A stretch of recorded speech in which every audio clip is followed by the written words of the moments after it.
Номер 32 Бекназар атындагы жалпы орто билим берүүчү мектеби. Саламатсыңарбы, кымбаттуу окуучулар? Силер менен башталгыч класстын мугалими Туруз кызы Жазгүл. Эмесе бүгүнкү тарбиялык саатка кош келипсиңер. Сабагыбызды баштоодон мурун жагымдуу маанай түзүп алсак. Кана балдар, өзүңөрдүн мээримдүү, сүйкүмдүү көздөрүңөр менен бир жылмайып койгулачы. Азаматсыңар.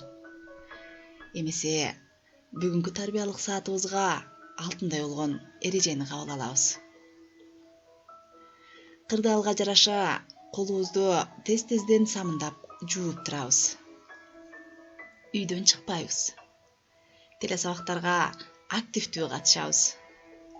Тапшырмаларды өз убагында аткарабыз.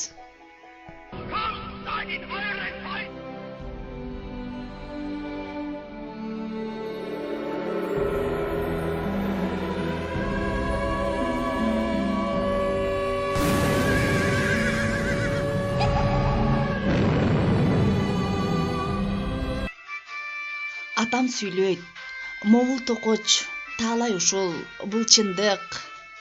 Кыйын турдуу көктөн түшө калган жок. Биз ал үчүн салгылаштык кырчылдык. Керек кезде жанды бердик, арман жок. Окко тосток, калбыр болду көкүрөк.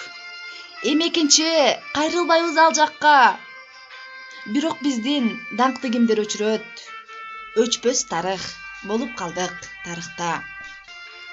Кымбаттуу окуучулар, өзүңөр көрүп тургандай, мен айтып өткөн ушул ырсаптары эмнеге арналгандыгын өзүңөр байкап тургандай, бүгүнкү биздин тарбиялык саатыбыздын темасы улуу жеңиш күнүнө 75 жыл.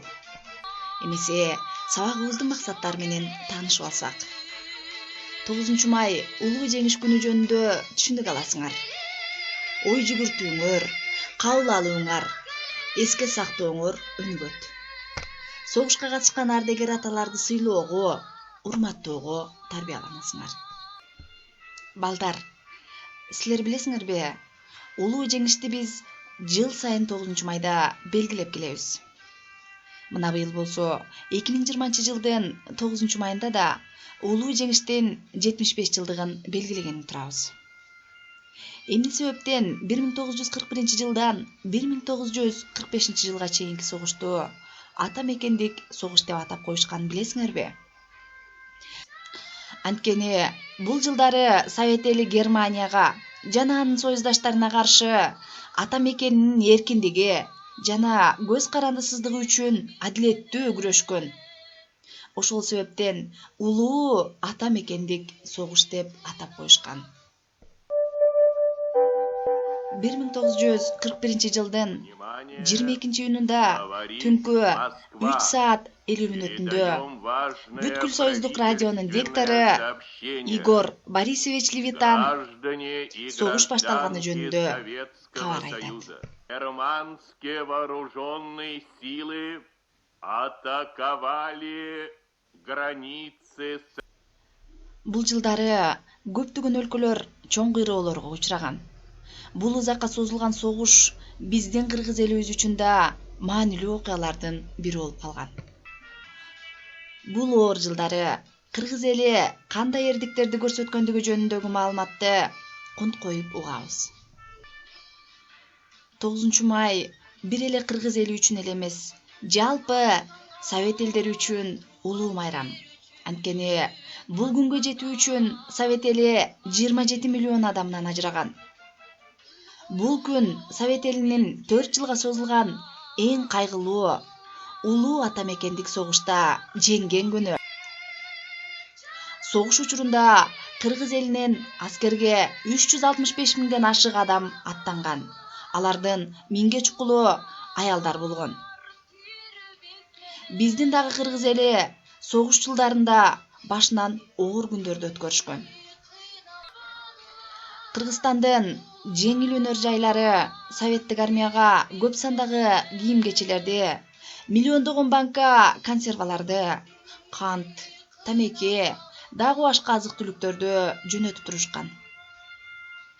согушка кеткендердин ордуна аялдар, өспүрүм балдар, чоң ата, чоң энелерибиз согуштун жана эмгектин майыптары күнү түнү иштешкен. Кыргыздардын согушка кеткен аскерлеринен 160 миң жоокерлер курман болгон.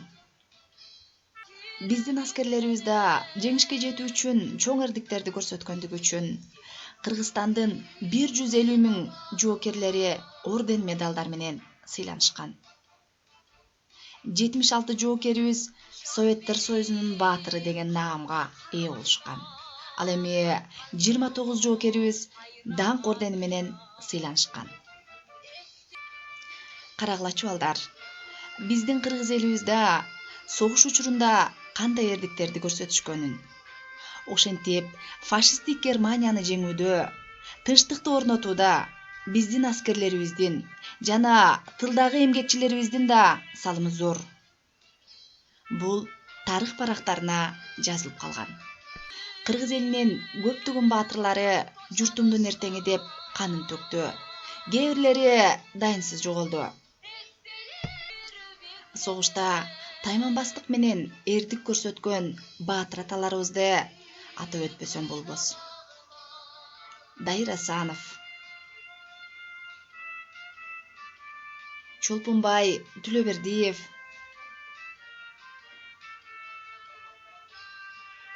ошону менен бирге эле Панфилов Иван Васильевич жана дагы Дүйшөнкул Шопоков. Бул баатырлардын арасында биз жашаган айылдан барган баатыр аталарыбыз да жок эмес. Биздин айылда, Кызылуран айылыбызда 198 аскер барып, алардын 70тен ашыгы кайтып келген эмес. Ошентип 1945 жылдын 9 майында Москва убактысы боюнча 21 саат 50 мүнөттө дүйнө жүзүнө бүткүл союздук радионун диктору Игорь Борисович Левитан улуу жеңишке шаттана: "Көңүл буруңуздар, Москва сүйлөйт." 1945 жылдын 8 майында Берлинде Германиялык жогорку комендантчылыктын өкүлү менен кыңк этпестен багынгандыгы жөнүндө актыга кол коюлду. Улуу ата мекендик согушта Совет эли немистик, фашисттик баскынчыларга болгон күрөшү менен аяктады. Германияны бүтүндөй таш талканы чыкты. Түбөлүк даңк, биздин мекендин көз карандысыздыгы, эркиндиги үчүн күрөшүп, өмүрүн кыйышкан баатырлар, жеңишчил Кызыл армиянын жана согуш деңиз флотунун жоокерлери жашасын деп жар салган. Шаңдуу ырлар, шайыр күүлөр таңшайт.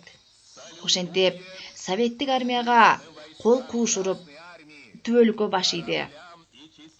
9 майдын күнү тарыхта жеңиш күнү деп кала берди. Ооба, ушул маалыматты укканда баарыбыздын көңүлүбүз көтөрүлөт. Бирок бул жеңиштин артында канчалаган адамдардын өмүрү, жаны, каны, мээнети бар дейсиң. Ошол жылдары кандай татаал күндөр өткөнүн элестете алабызбы? Мекен үчүн, эл жер үчүн биз дагы жан аябай кызмат кыла алабызбы? Жеңиштен таттуу даамын таткан күндөн бери канчалаган суулар акты. Нечен жылдар өттү. Ар бир жылы кутман ардагерлерибизди көрүп, согуш апаатын өз ооздорунан угуп, алар менен чогуу жеңиш күндү белгилеп жатканыбыз үчүн сыймыктануубуз зарыл. Анткени барган сайын алардын саны азайып барат. Эң аянычтуусу, биз аларды тирүү көрүп турган акыркы муундарбыз.